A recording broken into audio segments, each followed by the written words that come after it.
कुरान शरीफ में और अरबी भाषा में भी लड़ाई के लिए और शब्द है क़िताल, जिहाद नहीं। जिहाद शब्द का अर्थ है अनथक लगातार निरंतर प्रयास शांति के लिए, ये जिहाद का अर्थ है। अब जिहाद के नाम पे जगह जगह दुनिया के अंदर कत्लेआम हो रहे हैं और फिर वो उसके सपोर्ट में अपने कुछ चीजें लाते हैं, दीन की या इस्लाम की या कुरान की, जो लोग कुछ कर रहे हैं। मैं उसको सामने आपके रखना चाहता हूं। शांति या अमन के प्रयास में ऐसा होता है, बहुत कम होता है, लेकिन कभी कभी हो सकता है कि कुछ लोग जो शांति को तोड़ने ही पर उतारू हो, वो ऐसी स्थिति पैदा करने के हथियार भी उठाना पड़ जाए।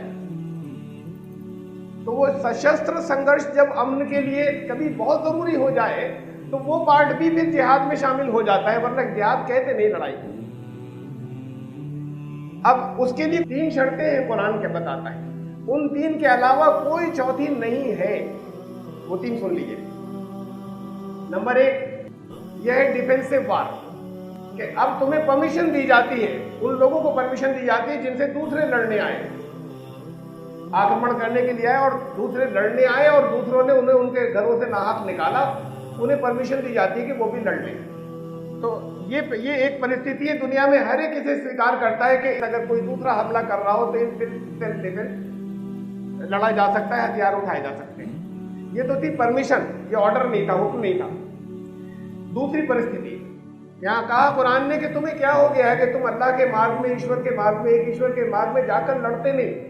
यहाँ आक्रमण का हुक्म है कि जाकर तुम क्यों नहीं लड़ते, जबकि बहुत बड़ी संख्या में लोग पूरे पूरे समुदाय बिलक रहे हैं और उनको कुचल दिया गया है, जमीन में उनके अधिकारों का हनन हुआ है, वो चीख रहे हैं, तुम क्यों नहीं जाते उनको बचाने के लिए। इसको कहा है अल्लाह के रास्ते में लड़ना।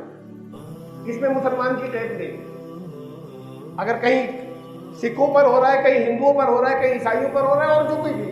तीसरी परिस्थिति, अगर किसी से संधि हो, एग्रीमेंट हो, लेकिन अगर उन्होंने उनकी तरफ से उसकी खिलाफ वर्जी हुई, मुआहदे की संधि उन्होंने तोड़ी, दूसरों ने, लड़ने की परिस्थिति में हो तो ऐसे लोगों से लड़ो, या आगे धोखा देंगे, आगे फितने फैलाएंगे, आगे फसाद करेंगे। और नहीं तुम मुनासिब समझते लड़ना चाहो मत लड़ो, परमिशन यहाँ पर भी है।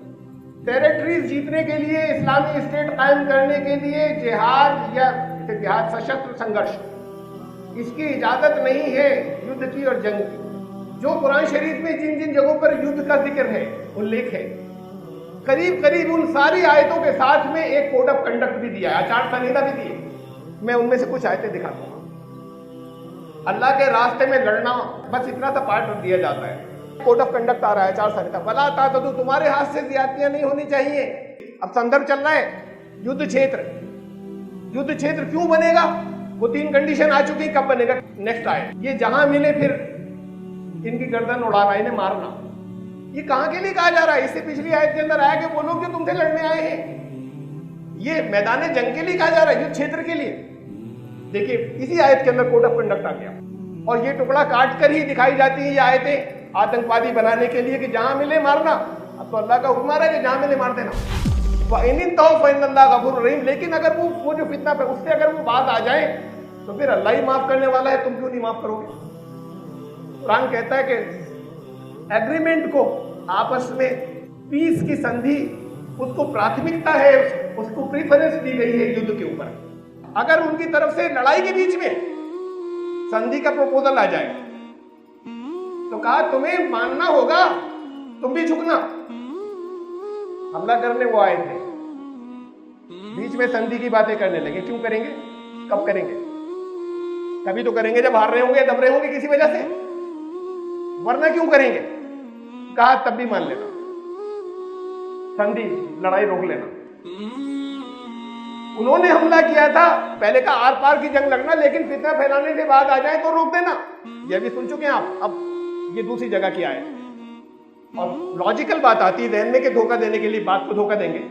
अगर उनका इरादा तुम्हें धोखा देने का होगा, उनकी नियत, फइन्ना हस्बकल्लाह, ईश्वर को, अल्लाह को अपने लिए काफी समझ लेना, वो समझ लेगा, लेकिन सुलह से मत हटना। ये तो आचार संहिता वो थी जो कुरान ने दी थी, सब नहीं आई है इसके अंदर। फिर इसके बाद इससे अलग पैगंबर मोहम्मद सल्लल्लाहु अलैहि वसल्लम ने दी थी, प्रॉफिट मोहम्मद ने। ये कुछ चीजें हैं उसमें, महिलाओं, बच्चों और बूढ़ों को नहीं मारा जाएगा, बस्ती में नहीं, घरों में नहीं, मैदान जंग में, युद्ध क्षेत्र में, बैटलफील्ड में। महिलाएं क्या कर रही थी मैदान जंग में, क्यों आई थी? अच्छा, लड़ नहीं रही होंगी तो जख्मियों की मरहम पट्टी, नर्सिंग कर रही होंगी, मजदूर क्यों थे? हथियार लाए होंगे। जिसके पैगंबर ने ये कहा हो वो ये शिक्षा देगा कि जाने के बाद कहीं पर बम फेंक दो, उसके अंदर न मालूम कौन कौन है, वो कितने हैं जिनसे तुम्हारी लड़ाई भी थी ही नहीं। अरे लड़ तो वो भी नहीं रहे थे जो तुम्हारे दुश्मन थे। दुश्मन है, लड़ नहीं रहा है, मार नहीं सकते। मैं सिर्फ इतनी चीज और रखना चाहता हूं, ये यहां पर मौजूद अपने गैर मुस्लिम भाइयों के जिन्हें बहुत गलत फहमियां हैं, ऐसा क्यों नहीं सोचते कि श्री कृष्ण ने भी अर्जुन से कहा था कि इस समय लड़ना तुम्हारा धर्म है? कभी कहा था ना किसी परिस्थितियों में? वो कह रहे थे कि नहीं लड़ना चाहते हम, या हमारे भाई हैं, दादे हैं, चचा हैं, गुरु हैं, ये सारे लोग हैं हमारे सामने, हम अपने अधिकार छोड़ देंगे। श्री कृष्ण ने कहा इस वक्त अधिकार छोड़ दिए तो अधर्म हो जाएगा।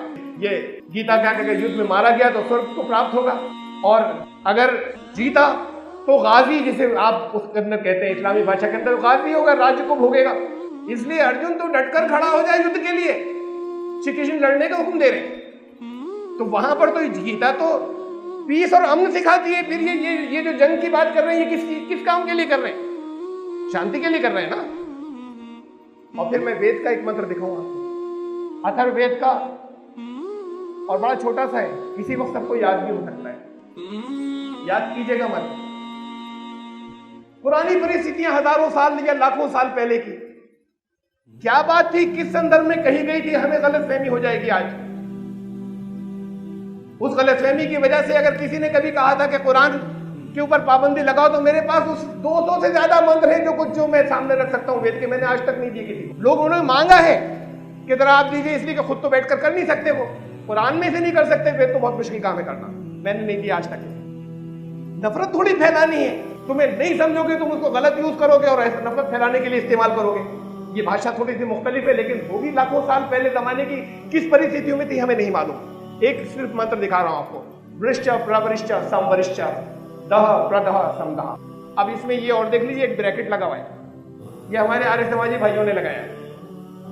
आर्य समाजी भाषा के अंदर, अरे भाई युद्ध क्षेत्र ही रहने देते, उनका युद्ध क्षेत्र भी नहीं, बस्ती में भी उनका जो वेद निंदक है उसके बारे में, जिसने वेद को की निंदा की उसको तू काट डाल, चीर डाल, फाड़ डाल, जला दे, फूंक दे, बस कर दे। किसी परिस्थिति के अंदर होगा, इसलिए मैंने सिर्फ एक रखा है आपके सामने, लेकिन चीजें हैं मौजूद, हम नहीं इनकार करते किस परिस्थिति के अंदर थी, एक मार्जिन देना चाहिए। हम नहीं लाते उसको निकालने के बाद से उसके जवाब में मैं यहां से छाप दूं 200 किताब, इन पर प्रतिबंध लगाइए और अदालत में ले जाए। ये हमारी अंडरस्टैंडिंग आपस में होना चाहिए कि वहां वो जो कुछ पहले जमाने में आया था वहां से लेकर यहां तक एक श्रृंखला है, हमें उसका भी एहतराम करना है और आदर करना है, और इसका भी एहतराम और आदर करना है।